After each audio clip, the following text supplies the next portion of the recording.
For the longest time, women have been socialized, trained, and disciplined into only expressing one half of our femininity.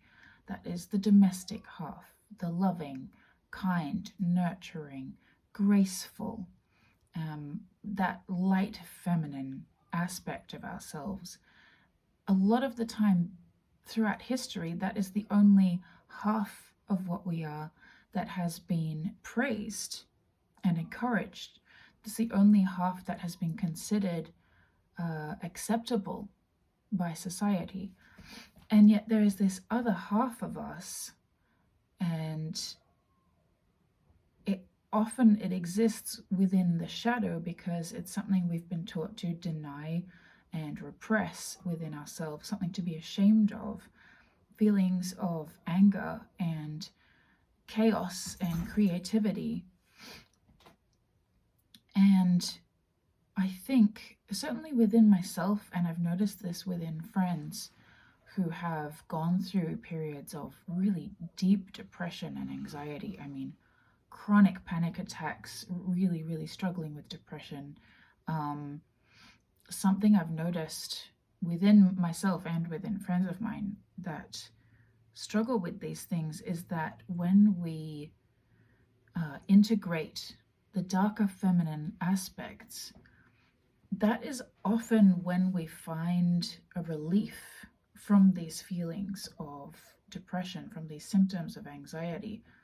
A lot of the time, because we're socialized to only be polite and caring and thoughtful and self-sacrificing and accepting of other people's behavior, even if their behavior is hurting us, it's considered noble or morally superior or something, to just tolerate absolutely anything that you're going through, tolerate absolutely any kind of treatment from another person,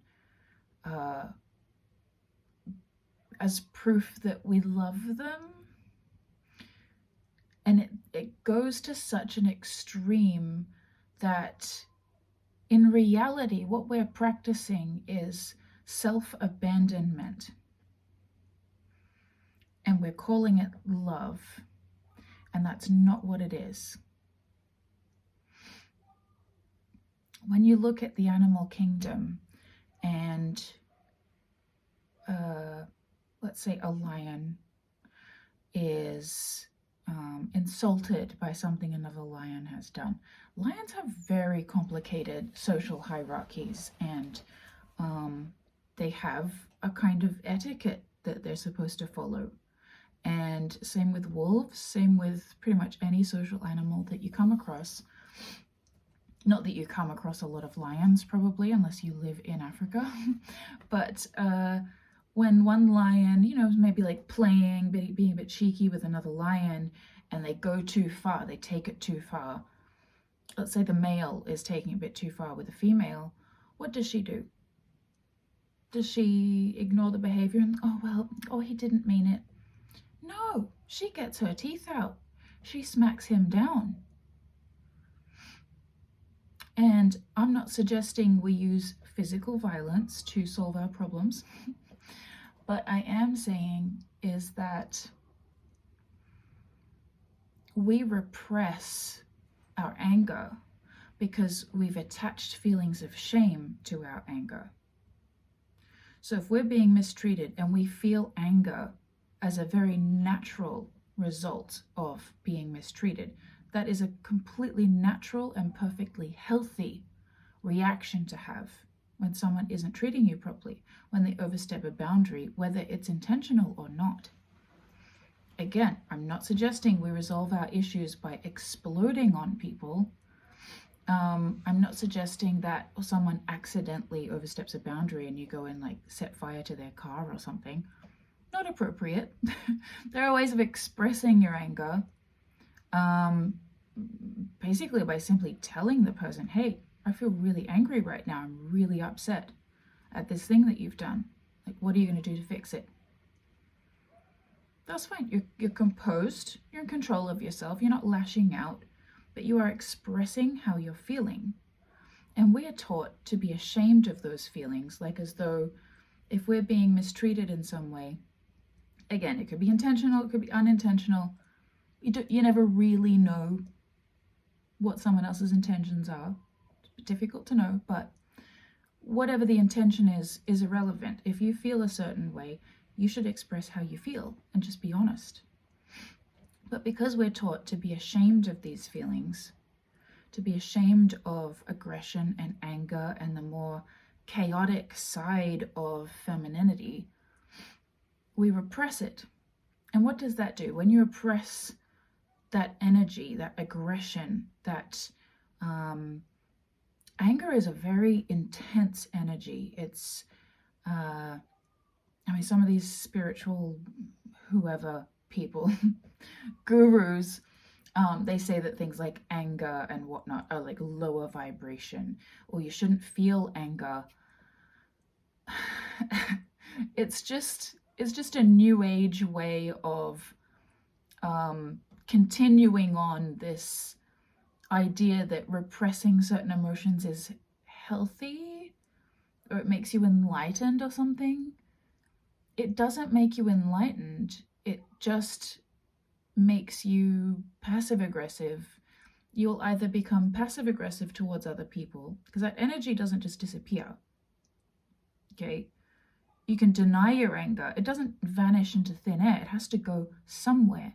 So you'll either become passive aggressive towards other people, you will project your feelings onto other people, or you'll turn it inwards. And when the energy is turned inwards, what does that do? How does that display? Depression and anxiety. I heard a really good lecture one time by Robert Sapolsky.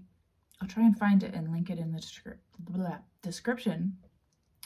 Robert Sapolsky did this brilliant lecture about his sort of theory on depression is that it is aggression turned inwards. Think about that for a second. Because I struggled with depression. The first time I remember really experiencing depression, I was 10 years old. It was sort of on and off until I was a teenager, and then it really set in, and I was severely depressed. Looking back, I'm like, holy shit, how did I make it out of that alive? I was severely depressed until a few years ago, till my late 20s. And part of what was the catalyst for my ability to kind of grow through the depression and into feelings of just being more at peace with myself, which generally I am these days. It's an amazing feeling. And one of the big catalysts for that was this lecture from Robert Sapolsky, so I will link it. And honestly, really encourage you to go and listen to that and sit with it. Like, pause it throughout the video. Just pause. If he says a certain thing and you're like, whoa, pause the video and have a think about how that relates to yourself, to your own life, and give it a try. The kind of things that he's suggesting and what I'm suggesting here.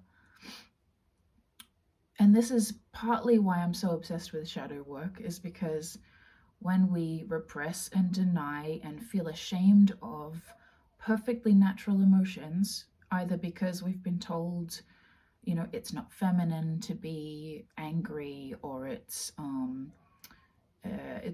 you're not enlightened if you experience anger or something like this. It's a whole load of nonsense.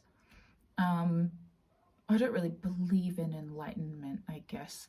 But if we want to talk in terms of enlightenment, I think really enlightenment would simply be being completely aware of ourselves and completely accepting of ourselves and everything that we're feeling at any given point in time. Just like any wild animal. They don't suppress anything. And that's why you see, let's say wolves, for example, my favorite animal. Got one over there on the bed. Balls out, as usual. Wolves, for example, wolf packs, wolf families, are some of the most stable and non-violent groups of animals on the planet. When you talk about rival packs, they will kill each other. Yeah, they will rip each other to shreds. But within a family unit, does a mummy wolf kill the daddy wolf? No. Does the daddy wolf decide that he's fed up with life and, the world is out to get him and he annihilates his whole family? No, that doesn't happen. Now, we think of wolves as being these terrible, aggressive animals, and yet we are the ones that commit these violent acts. We spend so much of our time pretending to be such peaceful creatures, and that we don't experience anger and we don't experience jealousy because we're so perfect and wonderful and amazing, and our ego wants to shield us from seeing ourselves as less than perfect. And through doing that, through holding up this illusion of perfection and this need to control the way other people see us, all of this stuff, all of this, whatever it is, anger, jealousy, resentment, it all hides away in the shadows. And that is when, in really extreme situations, I watch way too much true crime, but in really extreme situations, it ends up manifesting as this violence. And that, in so many ways, is what separates us from other animals. Technology is one thing, sure. Intelligence, yeah. I'd say we are more intelligent than other animals in certain ways. And yet, in terms of emotional sensitivity, emotional intelligence, we're pretty far behind a lot of other animals. We're a lot less developed in that in that sense. It's so strange. I mean, we think of ourselves as being so much more evolved. We talk about civilization. Oh, we're so civilized. Unlike wolves, oh, they're wild, aggressive, terrible animals, and yet they don't murder their own families. We do.